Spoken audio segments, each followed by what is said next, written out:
नमस्कार भारत, आप सभी को हमारे और आपके चैनल पे बहुत बहुत स्वागत है और उम्मीद करते हैं कि आप सभी स्वस्थ और सुरक्षित होंगे।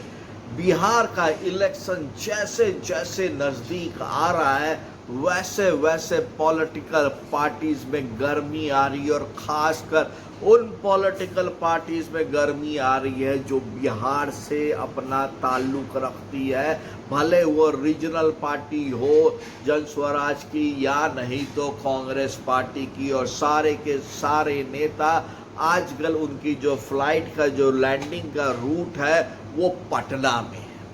लेकिन यदि देखा जाए, जैसा कि मैंने अपने थंबनेल में लिखा है और आप लोगों से भी मैं जानना चाहता हूं कि क्या ये सेकंड जनरेशन के धुरंधरों के बीच की लड़ाई तो नहीं है, क्योंकि लालू प्रसाद यादव जी अब अपने रिटायरमेंट के एज में है और वह सिर्फ और सिर्फ उनका बेटा उनका नाम खा रहा है। वही हाल नीतीश कुमार का है। हमारे चिराग पासवान साहब, उनका उद्देश्य जो है वो अपने बिल्कुल पिता के ऊपर में गए हैं और वह उनकी जो महत्वाकांक्षा है वो ऐसे बढ़नी शुरू हुई है। जहां तक बीजेपी की बात करें तो सम्राट चौधरी भी कम नहीं है, और जहां तक जन स्वराज जो है वोट कटुआ पार्टी की तरह उनके जो नेता हैं जिनको बोलने का कोई अकल नहीं है, सॉरी टू से दैट, वो ऐसे बात करते हैं जैसे लगता है उनसे बड़ा नेता दुनिया में कोई नहीं है। जब हर जगह से उनको जब खराब स्थिति का रिजल्ट आएगा ना, तब धरातल पता चलेगा कि एडवाइजरी में और राजनीति में क्या अंतर है।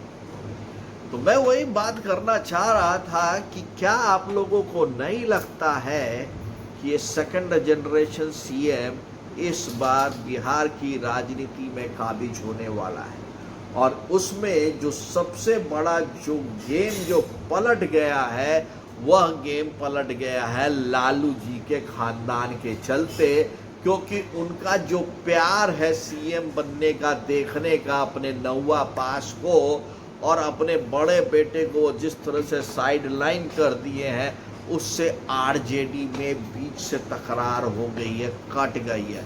वही हाल चिराग पासवान जी की पार्टी का है। एक तरफ चच्चा हट गए हैं और वह दोनों एक दूसरे को धूल छटाने में लगे हैं। यही कारण है कि चिराग पासवान ने आरा के सभा में बोला कि हम तो बिहार से इलेक्शन लड़ेंगे। ये वही नीति है, उधार की नीति है, जो उन्होंने अखिलेश यादव से लिया था जब वह लोकसभा के चुनाव में लड़के पूरी की पूरी यूपी के इलेक्शन का कायाकल्प बदल दिए थे। सम्राट चौधरी जी, उनके बारे में तो यही कहा जाए, उनके अपने एस्पिरेशंस हैं, लेकिन आप कुछ कर नहीं सकते हो क्योंकि ऊपर में मोदी बाबा जी हैं। और जो लालू प्रसाद यादव और नीतीश कुमार जी का जो राजनीतिक क्लाउट है, तो एक बात मैं आपको बोल दूं, नीतीश कुमार जी तब तक सीएम बने रहना चाहते हैं जब तक वो इस धरती पर हैं, खत्म। और बीजेपी उनको बनाते रहेगी, ये भी बात सही है, जिससे कि लालू को हटा के रखेगी। यदि लालू और यदि ये बीजेपी और यदि जेडीयू अलग हो जाती है तो लालू की पार्टी सीएम बना लेगी और लालू जी का जो सबसे बड़ा एम है वो पूरा हो जाएगा।